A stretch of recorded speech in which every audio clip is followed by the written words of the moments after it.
ನಮಸ್ಕಾರ. ಐಡಿ ನ್ಯೂಸ್ಗೆ ಸ್ವಾಗತ. ವೀಕ್ಷಕರೇ, ಇಂದಿನ ಕಾರ್ಯಕ್ರಮ ಏನು ಅನ್ನೋದನ್ನ ನೋಡೋಣ. ಇವತ್ತು ನಾವು ಕೋಲಾರದ ಹೆಸರಾದಂತ ಸಿಎಂಆರ್ ಟೊಮೆಟೊ ಮಾರ್ಕೆಟ್ ಅಲ್ಲಿ ಇದ್ದೀವಿ. ಇವತ್ತು ಆಟಿ ಟೊಮೆಟೊ ಎಷ್ಟೋಗಿದೆ, ಸೀಡ್ಸ್ ಎಷ್ಟೋಗಿದೆ ಅನ್ನೋದನ್ನ ಕೂಡ ಇವತ್ತು ನಾವು ತಿಳಿಯೋಣ. ಇವತ್ತಿನ ಎಲ್ಲಾ ಕಾರ್ಯಕ್ರಮಗಳು ನೋಡೋಣ.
ನಮಸ್ತೆ.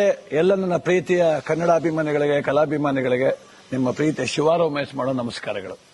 ಕೋಲಾರದ ಸಮಸ್ತ ಬಂಧುಗಳು, ಕರ್ನಾಟಕದ ಎಲ್ಲ ಕಲಾಭಿಮಾನಿಗಳು, ಕನ್ನಡಾಭಿಮಾನಿಗಳು ಈ ಐಡಿಯಾ ನ್ಯೂಸ್ ಚಾನೆಲ್ನ ಸಬ್ಸ್ಕ್ರೈಬ್ ಮಾಡಿಕೊಳ್ಳಿ, ಬೆಂಬಲಿಸಿ, ಆಶೀರ್ವದಿಸಿ, ಆನಂದಿಸಿ, ವಿವೇಚಿಸಿ, ವಿಚಾರಿಸಿ. ಐಡಿಯಾ ನ್ಯೂಸ್ ಚಾನೆಲ್ಗೆ ತಾವೆಲ್ಲರೂ ಕೂಡ ಚಂದರ್ರಾಜ್. ಧನ್ಯವಾದ.